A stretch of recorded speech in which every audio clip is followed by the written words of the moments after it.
ಚಿಲ್ಲರೆ ವ್ಯಾಪಾರಿ ಈಗ ದಿಢೀರನೆ ಕೋಟ್ಯಾಧಿಪತಿಯಾಗಿದ್ದಾರೆ. ಖರ್ಚು ಮಾಡಿದ್ದು 12,000, ಆದರೆ ಸಿಕ್ಕಿದ್ದು ಬರೋಬ್ಬರಿ 49 ಕೋಟಿ.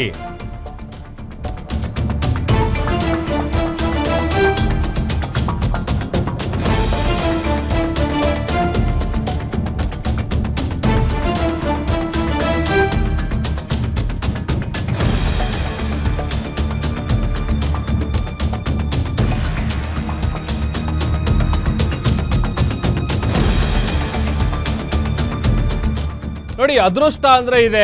ಖರ್ಚು ಮಾಡಿದ 12,000 ರೂಪಾಯಿ, ಆದ್ರೆ ಸಿಕ್ಕಿರೋದು ಬರೋಬ್ಬರಿ 49 ಕೋಟಿ. ಉಡುಪಿ ಮೂಲದ ಯುವಕನಿಗೆ 49 ಕೋಟಿ ಲಕ್ಕಿ ಡ್ರಾ. ಕಾಪು ಮೂಲದ ಶಾಂತನು ಶೆಟ್ಟಿಗಾರ್ಗೆ ಸಿಕ್ತು 49 ಕೋಟಿ ರೂಪಾಯಿ. ಅಬುದಾಬಿಯಲ್ಲಿ ನಡೆಯುವಂತಹ ಬಿಗ್ ಟಿಕೆಟ್ ಲಕ್ಕಿ ಡ್ರಾ ಏನಿದೆ, ಅದರ ನೇರ ಪ್ರಸಾರದ ಡ್ರಾನಲ್ಲಿ ಶಾಂತನುಗೆ ಬಹುಮಾನ ಘೋಷಣೆಯಾಗಿದೆ. ಒಮನ್ನಲ್ಲಿ ಚಿಲ್ಲರೆ ವ್ಯಾಪಾರ ಕ್ಷೇತ್ರದಲ್ಲಿ ಈ ವ್ಯಕ್ತಿ ಕೆಲಸ ಮಾಡ್ತಾ ಇರ್ತಾರೆ. ತನ್ನ ಸ್ನೇಹಿತನ ಜೊತೆ ಸೇರ್ಕೊಂಡು ಟಿಕೆಟ್ ಅನ್ನ ಖರೀದಿ ಮಾಡಿದ್ರು ಶಾಂತನು ಅವರು. ಬಹುಮಾನವನ್ನ ಸ್ನೇಹಿತನ ಜೊತೆ ಹಂಚಿಕೊಳ್ಳೋದಕ್ಕೆ ಈಗ ನಿರ್ಧರಿಸಿದ್ದಾರೆ. ಯಾಕಂತಂದ್ರೆ ಇಬ್ರು ಒಟ್ಟಿಗೆ ಸೇರಿ ಆ ಟಿಕೆಟ್ ಅನ್ನ ಪರ್ಚೇಸ್ ಮಾಡಿರ್ತಾರೆ. ಹಾಗಾಗಿ ಅದರಲ್ಲಿ ಬರುವಂತ ಮೊತ್ತ ಏನಿದೆ ಅದರಲ್ಲಿ ಅರ್ಧ ಆತನ ಸ್ನೇಹಿತನಿಗೆ, ಉಳಿದ ಅರ್ಧ ಈತನಿಗೆ. ಕುಟುಂಬದ ಜೊತೆಗೆ ಈಗ ತಮಗಾಗ್ತಾ ಇರುವಂತ ಸಂತೋಷವನ್ನ ಹಂಚಿಕೊಂಡಿದ್ದಾನೆ ಆ ವ್ಯಕ್ತಿ. ಕಾಪು ತಾಲೂಕಿನ ಮಟ್ಟು ಪರಿಸರದಲ್ಲಿರುವಂತಹ ಶಾಂತನು ಕುಟುಂಬ ಕೂಡ ಈಗ ಬಹಳ ಖುಷಿಯಾಗಿದೆ. ಮಸ್ಕತ್ನಲ್ಲಿ ಕೆಲಸ ಮಾಡ್ತಾ ಇದ್ರು, ಒಂದೇನೋ ಸಣ್ಣ ಪುಟ್ಟ ಚಿಲ್ಲರೆ ವ್ಯಾಪಾರ ಕೆಲಸ ಮಾಡ್ಕೊಂಡಿದ್ರು. ಈಗ ದಿಢೀರಂತ 49 ಕೋಟಿ ಲಕ್ಕಿ ಡ್ರಾ ಏನಿದೆ ಅದರ ಮೂಲಕ ಲಾಟ್ರಿ ಗೆದ್ದಿದ್ದಾರೆ.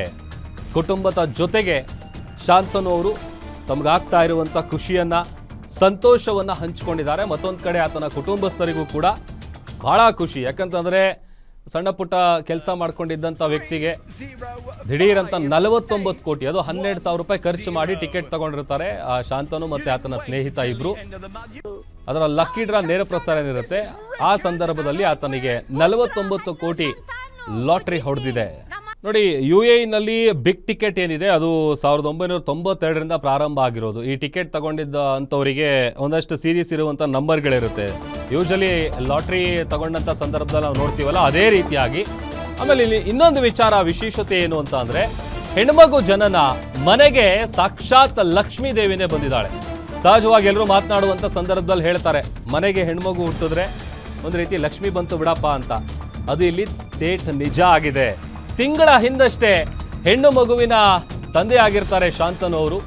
49 ಕೋಟಿ ಲಕ್ಕಿ ಡ್ರಾ. ಈಗ ಅವರ ಮನೆಯಲ್ಲಿ ಸಂಭ್ರಮ, ಸಿಕ್ಕಾಪಟ್ಟೆ ಸೆಲೆಬ್ರೇಷನ್ಸ್. ಶಾಂತನು ಮನೆಯಲ್ಲಿರುವಂತಹ ತಂದೆ ತಾಯಿ, ಸಹೋದರ ಮತ್ತು ದೊಡ್ಡಪ್ಪ ಎಲ್ರಿಗೂ ಕೂಡ ಬಹಳ ಖುಷಿಯಾಗಿದೆ. ಮನೆಯವರಿಗೆ ಫೋನ್ ಮಾಡಿ ನನಗಾಗ್ತಾ ಇರುವಂಥ ಖುಷಿಯನ್ನ ಹೇಳ್ಕೊಂಡಿದ್ದಾರೆ ಶಾಂತನು ಅವರು. ಹೆಣ್ಣು ಮಗು ತಂದ ಸೌಭಾಗ್ಯ ಇದು ಅಂತ ಮನೆ ಮಂದಿ ಎಲ್ಲರೂ ಕೂಡ ಬಹಳ ಸಂಭ್ರಮ ಪಡ್ತಾ ಇದ್ದಾರೆ. ಪದೇ ಲಾಟ್ರಿಯನ್ನ ಖರೀದಿಸಿ ಅದೃಷ್ಟ ಪರೀಕ್ಷೆಯನ್ನ ನಡೆಸ್ತಾ ಇದ್ರು ಈ ವ್ಯಕ್ತಿ. ಇದೇ ಫಸ್ಟ್ ಟೈಮ್ ಅಲ್ಲ, ಬಹಳಷ್ಟು ವರ್ಷಗಳಿಂದಲೂ ಕೂಡ ಈ ಟಿಕೆಟ್ ಅನ್ನ ತಗೊಂಡು ಬರುವಂತ ಕೆಲಸ ಮಾಡ್ತಾ ಇದ್ರು. ಹೆಂಗಿದೆ ನನ್ನ ಲಕ್ ನೋಡೋಣ ಅಂತ. ಬಟ್ ಅವ್ರಿಗೆ ಇಷ್ಟು ವರ್ಷದಿಂದ ಆ ಲಕ್ ಬಂದಿರಲಿಲ್ಲ. ಕಳೆದ ತಿಂಗಳಷ್ಟೇ ಏನು ಹೆಣ್ಣುಮಗು ಹುಟ್ಟಿರುತ್ತೆ, ಅದಾದ ನಂತರದಲ್ಲಿ ಈಗ ಅವರಿಗೆ 12,000 ರೂಪಾಯಿ ಮೌಲ್ಯದ ಟಿಕೆಟ್ ಅನ್ನ ಖರೀದಿ ಮಾಡಿರ್ತಾರೆ. ಈಗ 49 ಕೋಟಿ ಬಹುಮಾನ ಪಡೆದಂತಹ ಈ ಅದೃಷ್ಟವಂತ ಶಾಂತನು, ಆತನ ಕುಟುಂಬಸ್ಥರು ಎಲ್ಲರೂ ಕೂಡ ಈಗ ಸೆಲೆಬ್ರೇಟ್ ಮಾಡ್ತಾ ಇದ್ದಾರೆ. ಇದೆಲ್ಲದ ಕಾರಣ ಏನು ಅಂತಂದ್ರೆ, ಮನೆಗೆ ಹೆಣ್ಮಗು ಬಂತಲ್ಲ, ಆಕೆಯ ಕಾಲ್ಗುಣ ಇದು ಅಂತೇಳಿ ಬಹಳ ಖುಷಿಯಾಗಿದ್ದಾರೆ. ಅದೊಂದು ಕಡೆ ನಾ ಹೇಳ್ತಾ ಇದ್ನಲ್ಲ, 1992ರಲ್ಲಿ ಈ ಬಿಗ್ ಟಿಕೆಟ್ ಅನ್ನುವಂಥ ಒಂದು ಲಕ್ಕಿ ಡ್ರಾ ಏನಿರುತ್ತೆ ಅದು ಪ್ರಾರಂಭ ಆಗಿರೋದು. ಹಂತವಾಗಿ ಅದರಲ್ಲೂ ಹೇಳಿ ಕೇಳಿ ಈ ವ್ಯಕ್ತಿ ಕಳೆದ 2020-21ರಿಂದಲೂ ಅಂದರೆ ಹೆಚ್ಚು ಕಡಿಮೆ 4-5 ವರ್ಷದಿಂದಲೂ ಕೂಡ ಪದೇ ಟಿಕೆಟನ್ನು ತಗೊಂಡು ಅವ್ರ ಅದೃಷ್ಟ ಪರೀಕ್ಷೆ ಮಾಡ್ತಾಯಿದ್ರು. ಬಟ್ ಇಷ್ಟು ವರ್ಷಗಳ ಕಾಲ, 4 ವರ್ಷದಿಂದ ಅವರು ಟಿಕೆಟ್ ತಗೊಳ್ತಾ ಇದ್ರು ಕೂಡ ಅದೃಷ್ಟ ಒಲ್ದಿರಲಿಲ್ಲ. ಬಟ್ ಈಗ ಹೆಣ್ಣುಮಗು ಹುಟ್ಟಿರುವಂಥ ಕಾರಣಕ್ಕಾಗಿ ಆ ಮಗುವಿನಿಂದ ಸಾಕ್ಷಾತ್ ಲಕ್ಷ್ಮೀದೇವಿನೇ ಮನೆಗೆ ಬಂದಿದ್ದಾಳೆ ಅಂತೇಳಿ ಕುಟುಂಬಸ್ಥರು ಬಹಳ ಖುಷಿಯಾಗಿದ್ದಾರೆ.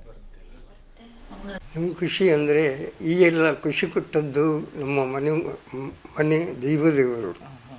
ಹಾಗಿರುವಾಗ ನಮಗೆ, ಯಾಕಂದರೆ ಮನುಷ್ಯ ಯಾವ ಹುಟ್ಟಿದ ಮನುಷ್ಯನಿಗೆ ದೈವದೇವರು ಎನ್ನುವ ಆ ಒಂದು ಭಕ್ತಿ ಮನುಷ್ಯನಲ್ಲಿ ಇರಬೇಕು.